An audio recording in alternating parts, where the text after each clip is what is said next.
Hey everyone, so today I have another tip video for you, and I think some of these are going to be very useful. Before I get started though, my Avenger Titan giveaway is wrapping up very soon, so be sure to enter if you want to.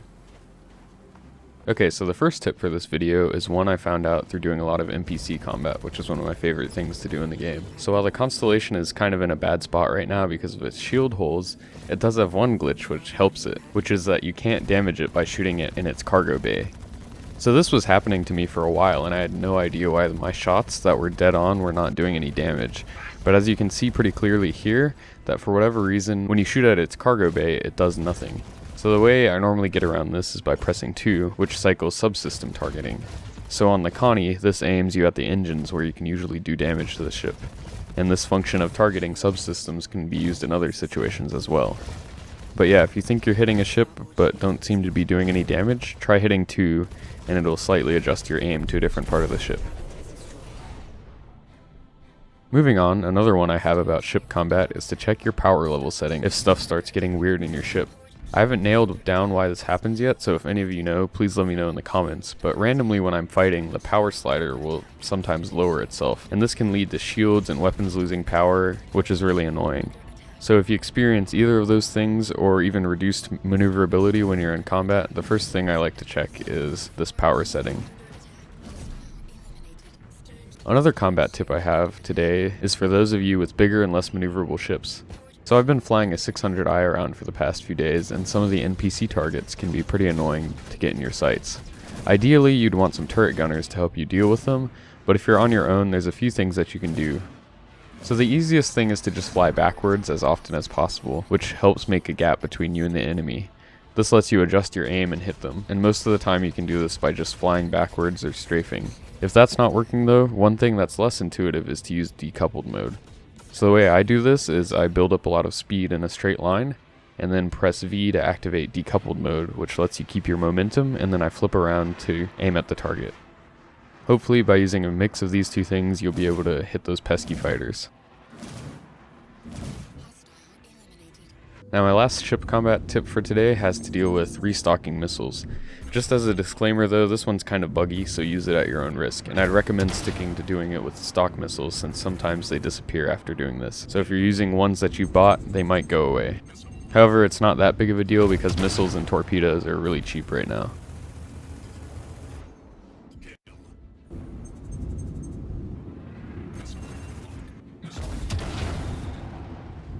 So as you can see, at this point, after doing this mission, I've used all my torpedoes, and I had to gun down this last Buccaneer with the Eclipse's size 2 guns, which took me a little while.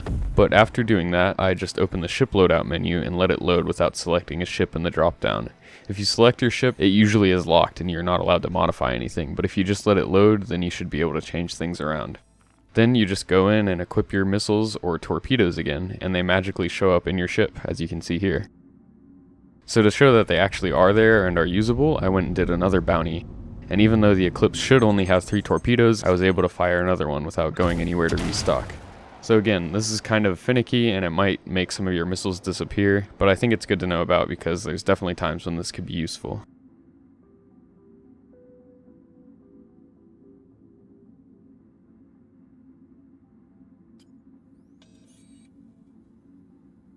Now I did say I was done with ship combat, but I'd say this one is most useful for dealing with stuff on the ground anyway. So for some missions there are turrets on the ground that you can destroy, but it can be quite annoying to aim at them. So if you hit the right shift button, you lock your ship's direction, and if you have gimbaled weapons, this means you can aim them independently of the way the ship is pointing.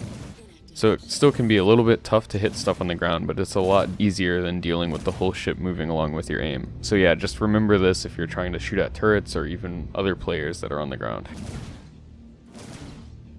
So I'm going to continue along with this mission, and this is a good way to get a lot of free guns.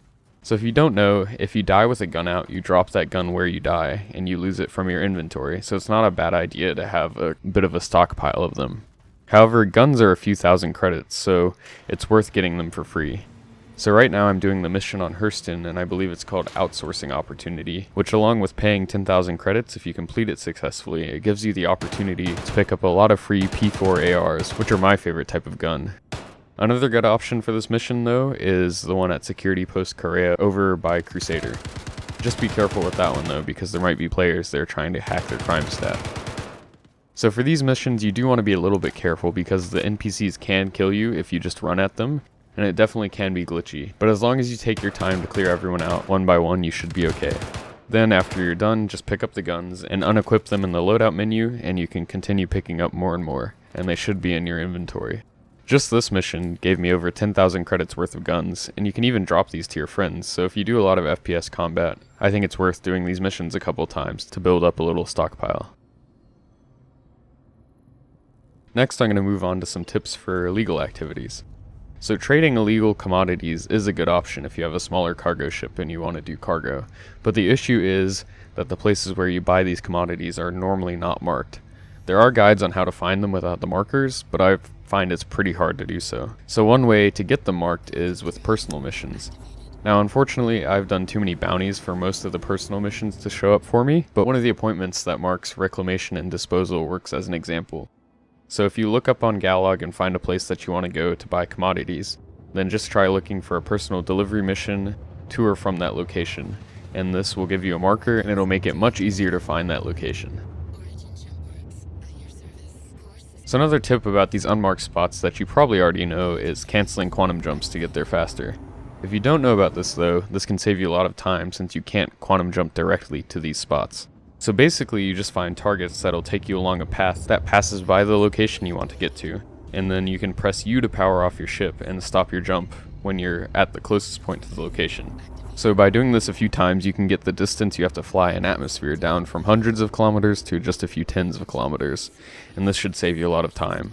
Just make sure to cancel early rather than late though, because it seems like you can't cancel near the end of jumps, and I get it to work more reliably when I do it a little bit early. This next tip is specifically for New Babbage, and it'll probably be even more useful when they finally release 3.10. So when you land at the spaceport at New Babbage, it's a pretty long train ride to get to the Commons, which is where all the shops are, and New Babbage has some pretty good shops.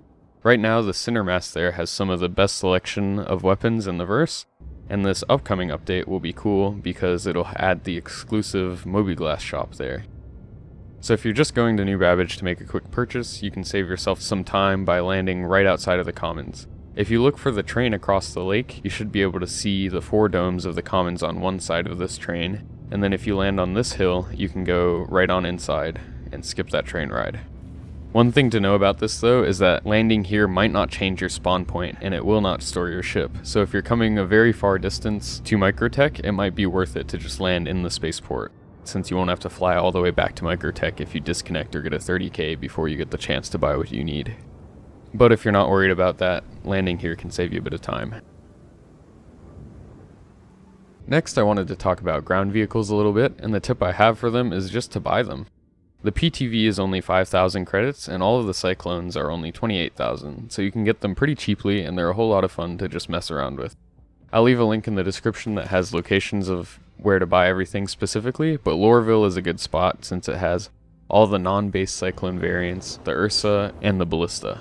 Now the Ursa is a bit more at 70,000 credits, and the Ballista is quite a lot at close to 4,000 credits, but the Cyclones are a whole lot of fun for not that much money. If you do pick one up though, one thing that a lot of people seem to overlook is that shift is also a boost for ground vehicles just like it is in ships, so that's good to know. But anyway, if you're looking for something different to do, it's not that expensive to buy a vehicle and just go for a drive somewhere. Now I'm going to move on to a few tips specific to Loreville. So the first one is just about how to know which hangar you are in when you land, since the ship terminals at Loreville are extra buggy right now. Unlike orbital stations, which give you no indication of which hangar or pad you've landed at, Lorevilles are actually numbered. You just have to make sure to look at the correct number since there's a lot of other random numbers. So this big one above the exit and the small white one outside of the elevator are the only ones I've found that give you the right number, but there could be more. I was hoping that this wouldn't be a worry anymore, since once they finally upgrade all the elevator panels, you'll just be able to look at that and see where you are. But since that improvement got bumped from the 3.10 update, we're going to have to deal with it the way it is right now for a little bit longer. Another tip for Loreville is to do with the ship terminals there. So for whatever reason, these seem really buggy right now, and no matter how I land, it always indicates that I have to claim my ship. However, most of the time you can just ignore it and store your ship anyway. So the first thing to try is just clicking the claim button on the ship you want to store, and if it doesn't take you to the claim screen, then just wait a second and it should store it. You might have to exit and reopen the terminal for it to show that, but it normally works. The next thing to try, if it does take you to the ship claim screen, is to just retrieve a different ship. This usually should store the ship that you landed in. I always like to store my ship when I'm running cargo just to be safe, and doing either of these things might help you do that. But if neither of those get your ship to store, don't claim it and just go try to sell your cargo anyway. It should work, but I hope these issues with Loreville get fixed pretty soon. The last tip I have today is a general one about ship loadouts. So right now, components are really buggy, and it seems like most people end up with a ton of duplicates of everything, at least the components that come stock on their ships. I certainly do. So if you have a few ships, you can use this to your advantage by putting these extra parts to work. The best example I have of this is using a lot of the components from my Caterpillar on my 600i. Now even though the power generator and the coolers on the Caterpillar aren't the best available, there's still upgrades over what the 600i comes with stock. And this saves me a lot of money because upgrading those components, especially on these larger ships, is very expensive. Another good thing to switch around are ship weapons. I also equipped some of the Caterpillar's duplicate weapons on my 600i. So this is a bit buggy, but after I got them successfully equipped, I've been using both of these ships for a few days now with no problems. So this might not work for you, but if it does, it can save you a lot of credits from having to buy other components. So that's all I have for this video. These take me a while to make, so I'd really appreciate it if you enjoyed to please like and subscribe. Thanks for watching.